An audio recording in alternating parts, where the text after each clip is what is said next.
Please welcome Undersecretary Mike Griffin.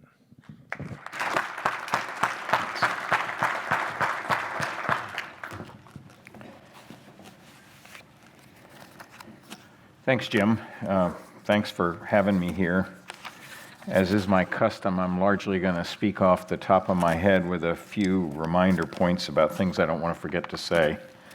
So I apologize for my lack of formality, but that's a bar I could never clear. So let me start out by saying that R&E now has been in existence for 2 years as a separate undersecretariat, and our mission since the day we came in has been the National Defense Strategy priority list.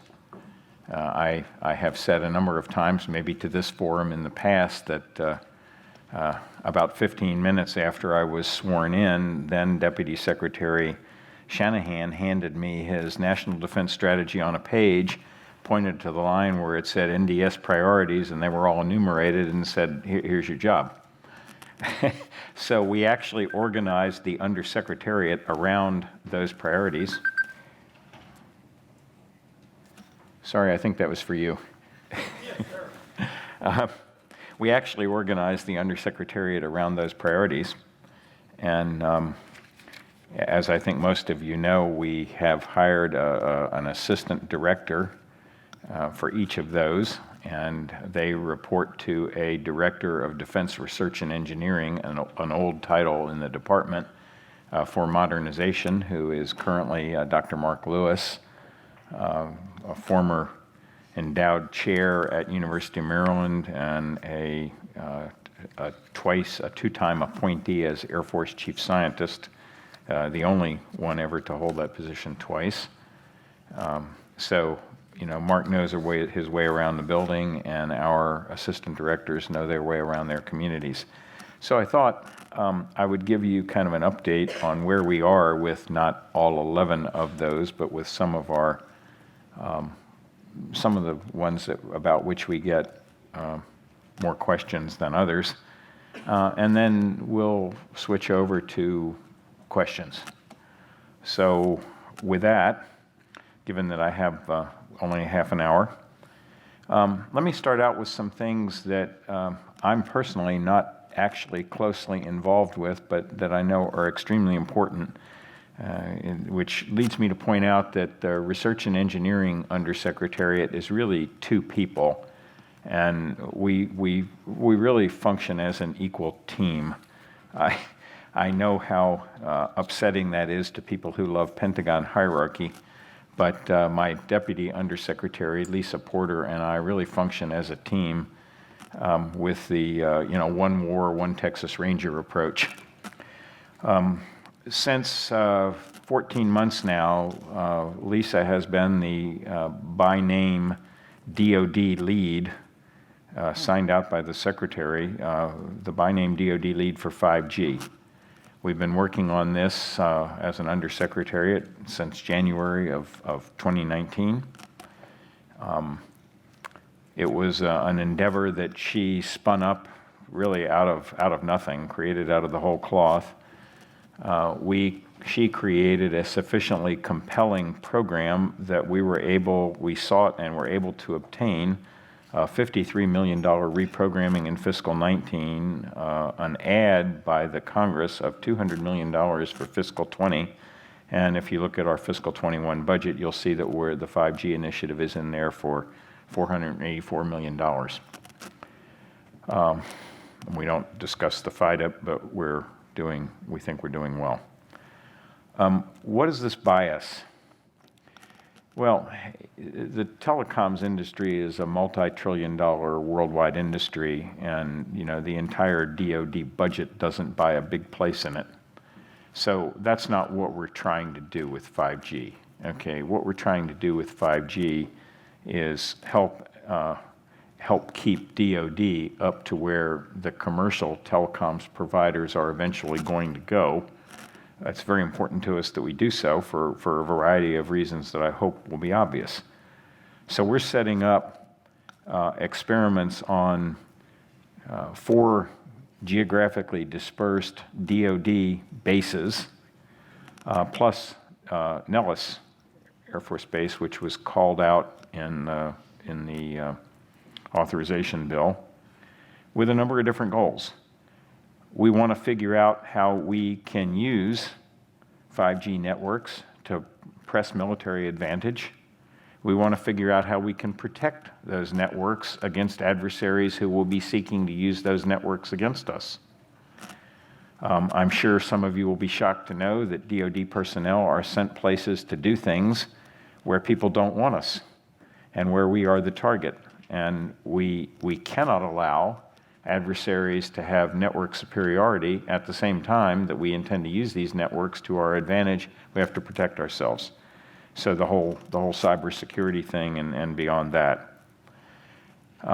We have to be able to operate through using whatever networks are in place when we get there, because we're not going to be able to bring our own anywhere we want to go just because we'd like to, and yet not be vulnerable. We have to be able to use whatever spectrum is assigned in whatever part of the world we have to go, and it won't always be the same as the spectrum we use here in the States. It's a really challenging problem. We need to make sure that we are in the lead on 5G and next G. You know, most of us here remember when it was 2G. Okay, well, there will be a 6G and a 7G and an 8G, and it's not our intent to fall behind that power curve. We need to understand how military training, logistics, warehouses, ports, and depots and airfields in the very near future will function in a 5G or Internet of Things environment. We need to understand how we're going to blend millimeter wave with high bandwidth and short range together with mid-band, longer range, but much less bandwidth, because 5G is really about both those things. Not, as you read in the newspapers, it's all about squabbling over mid-band. Not the case. The true power of 5G is the Internet of Things, and that will only happen if we can blend mid-band and millimeter wave. An area, by the way, where the United States actually has a lead. And finally, the future is in spectrum sharing. There's no greenfield spectrum left. You move into a given area of spectrum at the expense of some lower priority person. We, DoD, are constantly under, I won't say assault, but under pressure to make sure we're not claiming a larger share of the spectrum than we actually have to have. In the future, there will be more operators rather than fewer, and we're going to have to figure out spectrum sharing.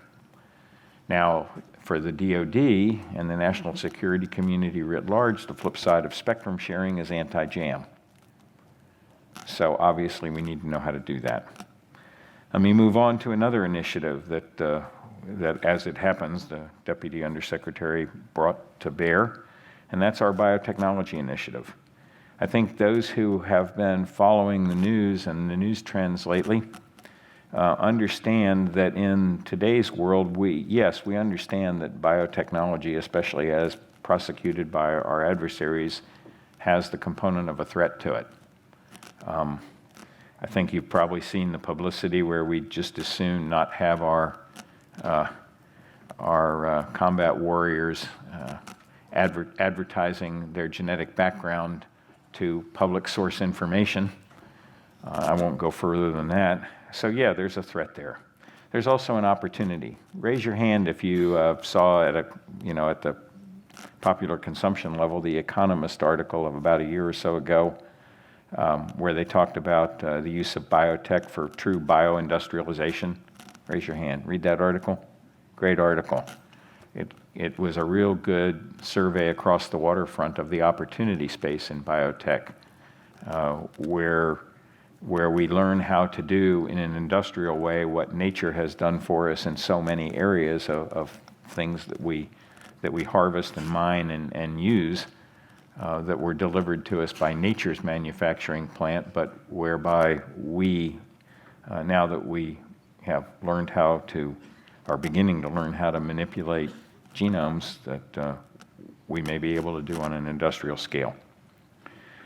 We're using the money that we're putting into biotech to take advantage of DoD databases, which are enormous. We're regarding data as a resource. We're using it to bring the workforce along because this is a nascent technical area in the world and especially in the United States.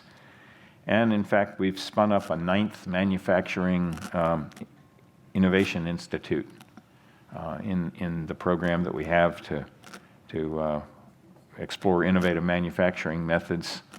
We're devoting one of them to biotech. So that's a key new initiative. We want the national security community to be out in front of this effort. In AI, another of the areas that has matured long after any education I obtained.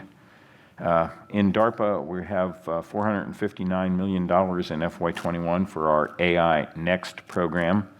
And across the board, the Research and Engineering Undersecretariat is working with the Joint Artificial Intelligence Center under CIO to bring about what we're calling, AI now. What can we do with AI that can get into the field and bring value to the national security community today and the next day? So those are some of the things that are key priorities, but not necessarily traditional priorities. In some of the things that I spend more of my personal time, hypersonics. There's been an awful lot of discussion about that over the last few years. It was a very high priority for me in coming back to the DoD. We're actually to the point where we're beginning to believe that at least for rocket-boosted hypersonic glide vehicles, we really think we have the technology close to being in hand. And so now, as is my wont, I have and my colleagues have begun to look out across the horizon and say, what's next? Well, two things. First of all, air breathing, because especially for airborne launch platforms, that really increases the loadout of the weaponry. And it's been a long time since we've invested in high-speed air breathing technology. So we're renewing that. It had fallen to lower levels than made me happy, and we're increasing that. Secondarily, we're looking at production at scale for rocket-boosted hypersonic glide.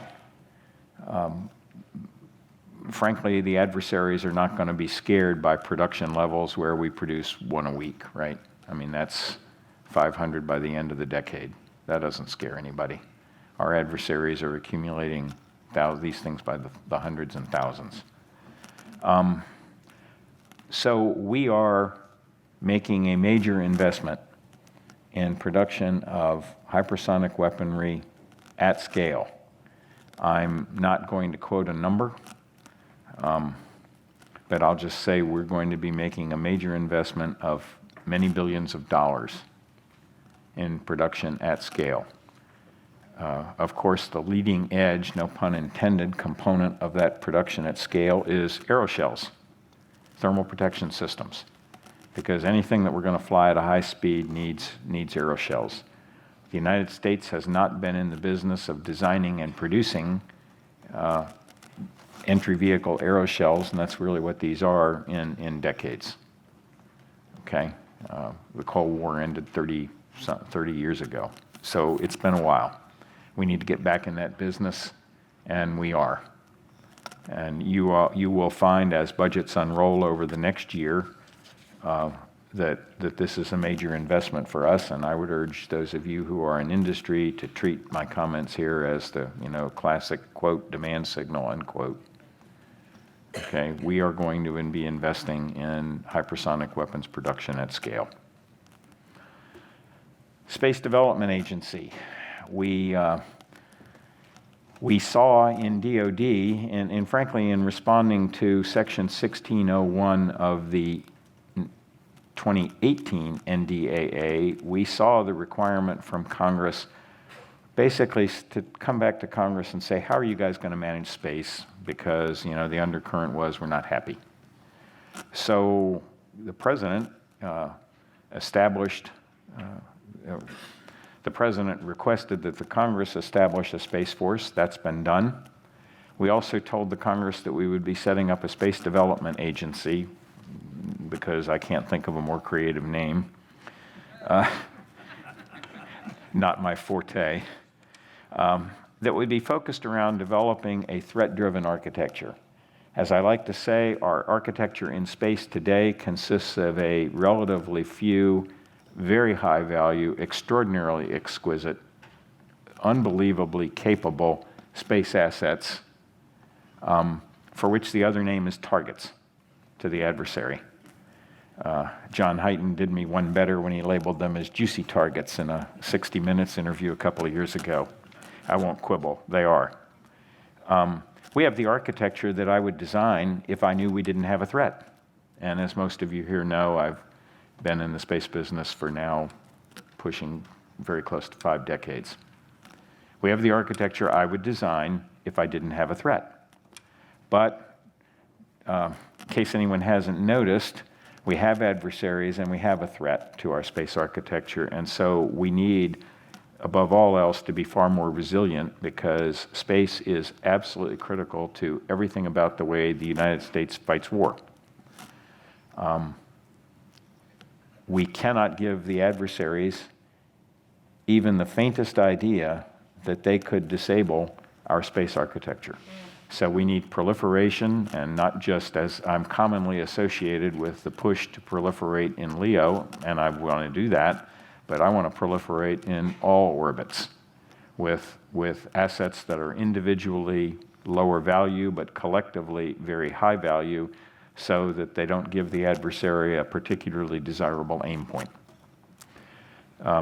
Secondarily, we have, again, in the spirit of a threat-driven architecture, in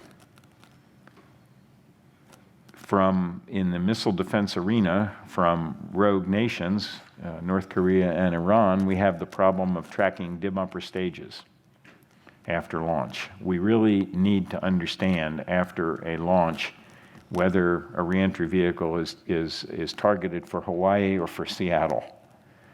Okay, and until we can observe carefully dim upper stages without being dependent upon exquisite radar assets, we will be concerned. Secondarily, as you've heard me speak in other fora, and will hear me speak again, the Chinese hypersonic threat in what we like to think of as the Western Pacific, and they like to think of as their territorial waters, is severe and increasing.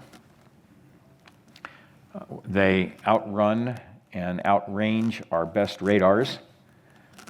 We have to be prepared to deal with raids not of 1 and 2, but of many. We can do that. It's not a particularly difficult intercept guidance problem, a subject that I used to teach, except that you have to be able to see them coming. You will not hit a target you cannot see. We cannot, it is not a region of the world that we can populate with radars, for the obvious reason. And if you could populate it with radars, the radars are targets.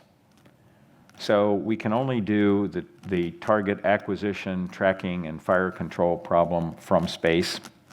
And because these targets are something like 20 times dimmer, or more, than the targets that we are able to track in the strategic missile world with SBIRS, we really need to be closer to the action, or we need very, very large optics, which again creates more high-value targets.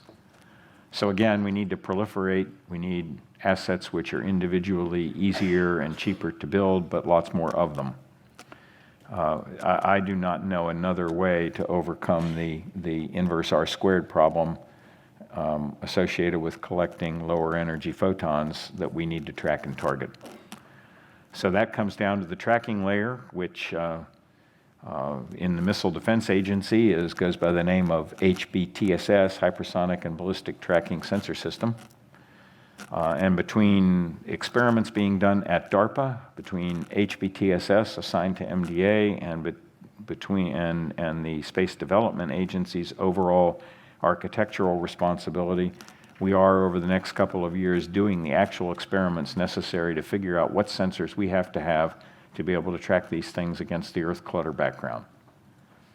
That's a key priority for us in Space Development Agency and in Missile Defense Agency, and frankly, we don't know those answers yet.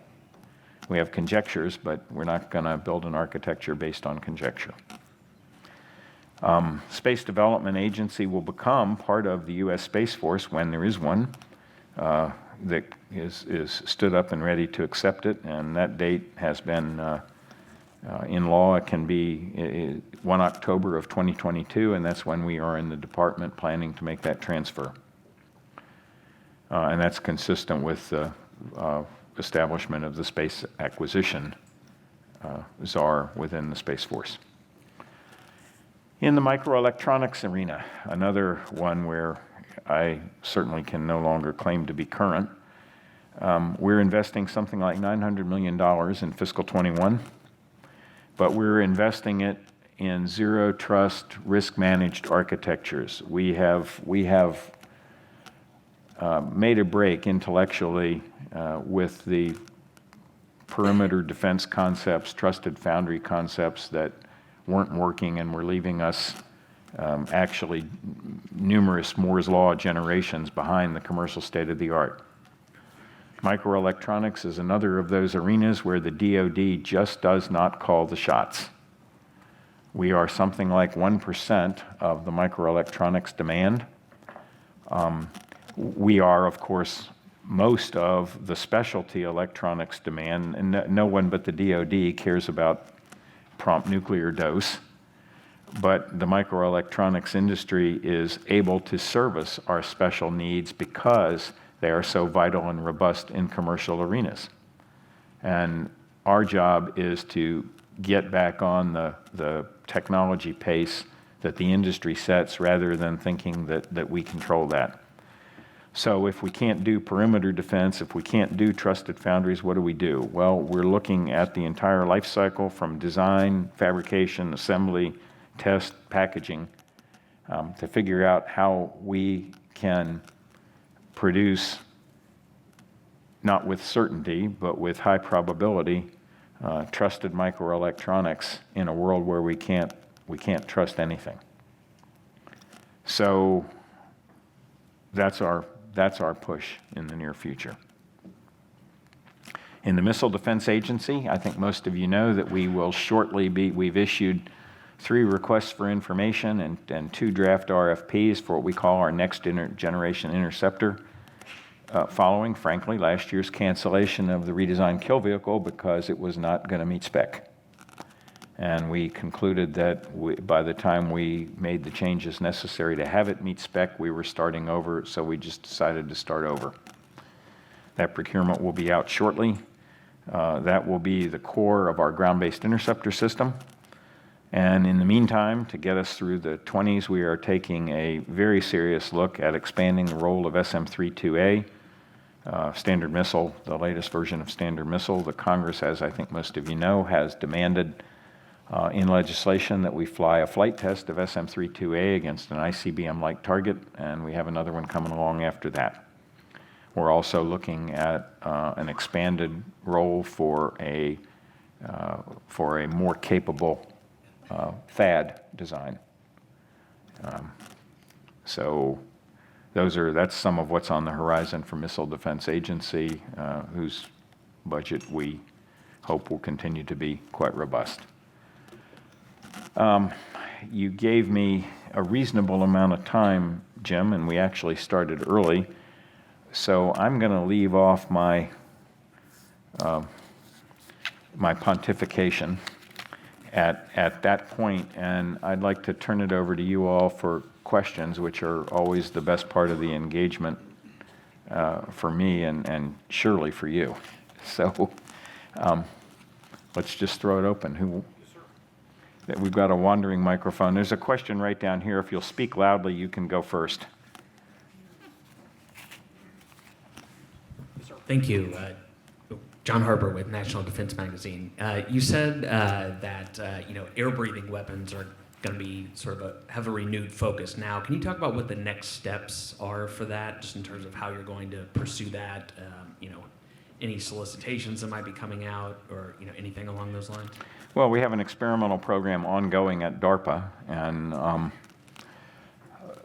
you know, DARPA is the agency that we in the DoD have used for 60 plus years now to push the frontier. And as we, I believe we're going to have a good result there, but belief is not the same as doing it. And as we carry out those experiments and flight tests, frankly, following on the X-51 and things like that we've done in the past, then I think you'll see us going into a more of a production mode. Do you have a target date for that? Target dates for air breathing are, in production are more toward the late 20s with experiments in the early 20s. Okay. Some experiments very near term. We're not going to go into production based on one experiment, but I think as we get past 2025, you're going to see a serious demand signal from the DoD for high-speed air-breathing weaponry. Good afternoon, Doctor. Can you give... Just Mike. That's fine. Sam. Can you talk to us a little bit? Can you talk to us a little bit about directed energy weapons and lasers? Sure. I left off talking about directed energy weapons, but we do have a robust laser scaling program. Not as much money as I would like, but I can say that about every single category of thing I have. But we have a robust laser scaling program that by 22 we want to get to 300 kilowatts. We haven't done that in a tactically traceable way. And this year we're actually looking to put 100 kilowatts or so on weapons platforms, maritime and land-based weapons platforms. My goal with directed energy, and I've been involved with directed energy, and Jim McAleese mentioned my days at SDIO. I've been involved with this community for 35 years. In my case, more on the beam control side than in producing high-power lasers, but you need it all. So my point would be our collective sin in the national security world with directed energy of really all types has been it's the technology of the future and always will be. Okay, I want to get it out of the laboratory and onto weapons platforms. I want to explore lethality. I want to explore beam control. I want to have our people exploring which of the several laser technologies are the most useful for what application. We are putting more emphasis on high-power microwaves. That too is a directed energy, and that has, I think, very great promise. But the key part of my statement here is we want to get them out of the laboratory and onto weapons platforms so that we can see what they can do. Thank you. Yes, sir. With the research on 5G and the air-breathing hypersonics, so is there also research going into how that changes potentially the overall DoD architecture in terms of its kill chain and such? Because that would be a significant change across the services. Well, yes. We, all across DoD, but certainly very specifically the research and engineering establishment and then the joint staff, J7 and J8, are looking at what the kill chains and the kill webs of the future look like given the modernization priorities that we're trying to push. If you actually have highly networked, reasonably secure networking on the battlefield and in theater together with some of the weaponry that we're trying to create that is more autonomous and certainly higher speed, long range precision strike, that changes how we fight war. And I have no credentials there. As I sometimes say, I'm a guy who has never done anything twice. If there is such a thing, I'm a professional developer or leader of professional developers. How we use those things in warfighting is more up to our colleagues on the Joint Staff than it is to us in R&E. Mike, Reggie Robinson with BAE Systems. You talked a bit about the NDS in the early part of your remarks. That second line of effort talks about allies, partnering with allies and so forth. Can you share some of the things that you all are doing in R&E to kind of help with that development of these new technologies by leveraging the allies? Well, to be quite literal, as I all too often am, no, I can't share much of that. Suffice it to say that working with allies and partners is incredibly important to me because I've had a lot of experience with things where I just realize we wouldn't succeed without our allies and partners. The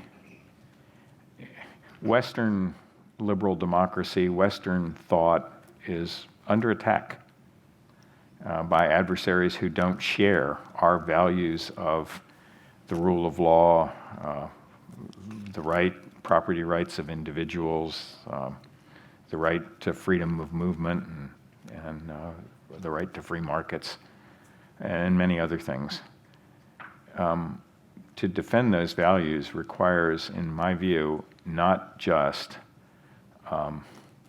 the United States as the Lone Ranger with maybe some sidekicks, but really full and open partnerships. And we are working with allies on many of these technology areas. Most of those things are not things I would share in public. But it is incredibly valuable. It's important to me personally. I think everyone here knows, as Jim was mentioning, some years ago I was fortunate enough to be the administrator of NASA. During my time, we largely brought to fruition the space station with which I was involved during the design phases in an earlier incarnation with NASA. I think of the space station as the single most complex engineering project that the human race has ever undertaken, and it would not have been accomplished by the United States alone. I just consider that to be a fact. Maybe there were some people closer to all that than I was, but not a lot. And my conclusion is that was a project where we were very grateful for the contributions of allies and partners. They ended up being far more partners than just people who were along for the ride. And when it comes to not just national but Western civilization security, we're not going to do it by ourselves. Other questions, comments? Oh,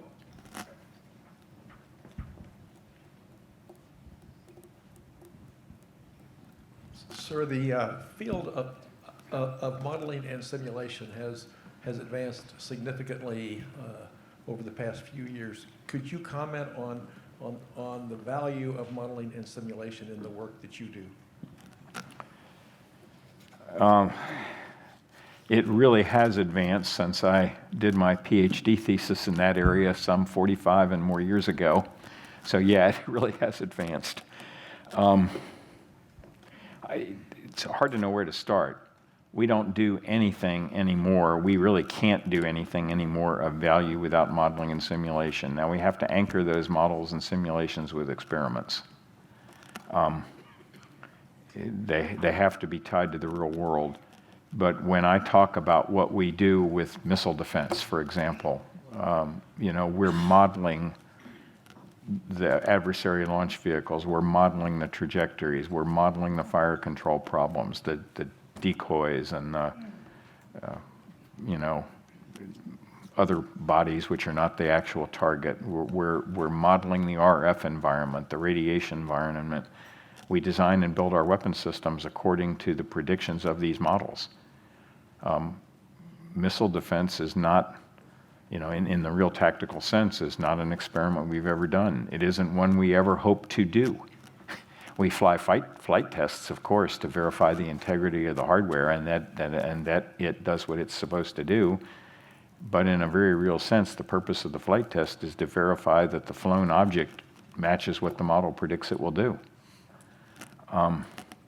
So to ask what the value is it's like asking what the value of drinking water is. I mean, we can't function without it. And we have quite a lot of investment in that area. Yes? Norm Bowers, hi, Mike.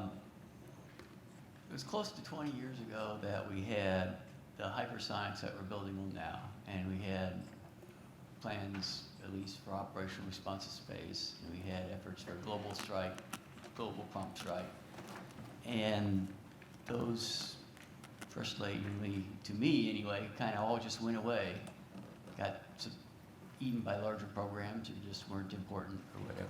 So do you see that we have enough momentum to keep these things going now, that all these programs won't disappear? I'm not real good at predicting the future unless I say that something bad will happen, and then you should listen to me. I have a really good track record on predicting bad.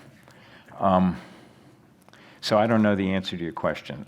Yes, I have lived through personally, and many of you in this room, friends and colleagues who are of a similar vintage, have lived through these technology winters in various technologies. I remember the last iteration of hypersonic vehicle importance quite well.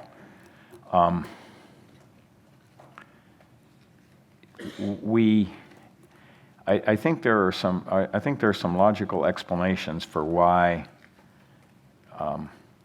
advances in national security and modernization kind of fell off the ox cart over the last couple decades. So let me just reset. Just this past fall, we celebrated the 30th anniversary of the fall of the Berlin Wall. I was in the Pentagon when that happened. Probably many of you were. It was a surprise. And then a couple of years later, the dissolution of the Soviet Union, and all of a sudden the United States had, quote, won the Cold War, right? And what Francis Fukuyama said, it was the end of history. Well, the trouble with winning anything is that you think you're done and people relax and the losers regroup for another try. So throughout the 90s, we really didn't have a global adversary. We had, Bosnia and the Mideast, but we didn't have an existential adversary. And then after 9/11, we were been occupied for the last 18, 19 years, again in the Mideast.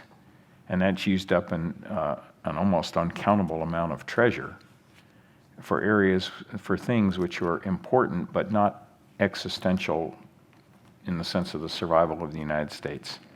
Now you have a resurgent Russia seeking to return to global power, and not a resurgent China, but an enormously rapidly growing China, an insurgent China. Cultures and nations that simply don't respect Western values, as I talked about earlier. If we want to protect and preserve and promulgate those values, we need to step up. We need to, and as the National Defense Strategy calls out quite well, we need to accept that we are again in an era of global power competition. And that means we're going to have to invest in modernizing in ways that we just have not had to do for now over 30 years. I believe that our country will step up. There will certainly be setbacks, but I believe that we will step up. And that's why I took this job.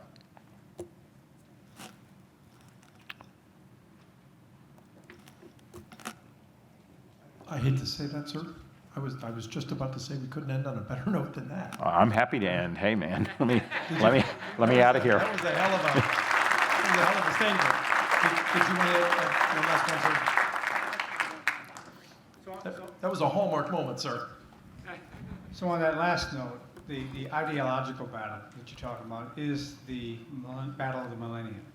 And we've been fighting that for a long time, and we'll continue to fight that for a long time. So from the R&D perspective, understanding the application of social sciences to get across our U.S. message of values and stuff like that, we've never done a very good job with, but it's the foundation for everything we stand for in our defense. So is the department looking at any areas of research and development in that arena to figure out how we can be and drive more proactive influence operations to preclude conflict? I'm not knowledgeable in that area, and so I think I should just not comment. I mean, as I learned as a kid, if you don't say something, people think you're an idiot. If you open your mouth and say something, then you prove you're an idiot. So I won't comment on social science. I liked the trademark moment, sir. Okay, well Is there then, anybody else, any other questions? Mr. Perlman, I'm sorry, one last one, sir, I apologize. sure, no problem, we're good. He was my first boss. For which I do not take any credit or blame. Well, there's obviously blame there to go around, so go ahead, sir. Speaking of current popular areas, the climate is obviously one of them. How active is the department as far as research and development in connection with climatological issues? Well, the DoD is not a climate research agency, period. So we're not spending any money on that, of which I'm aware. It's a really big budget, and there are things I find out all the time that I didn't know were going on. But to my knowledge, we're not doing climate research. We are looking at, given that the Earth is obviously getting warmer on average, and sea levels are rising and may continue to do so, we're looking at what that means for us in terms of maritime operations and operations we might have to undertake around the world where the terrain won't be what it once was or that we expect it to be. So What about regarding our installations? we're looking at how we mitigate those effects. So yes, we are paying attention to the logistics and the mitigation and all of that associated with warming. But we're not a climate research agency. That's the province of others in government. Thank you. Please welcome Dr. Griffin. Well done, sir. Thank you.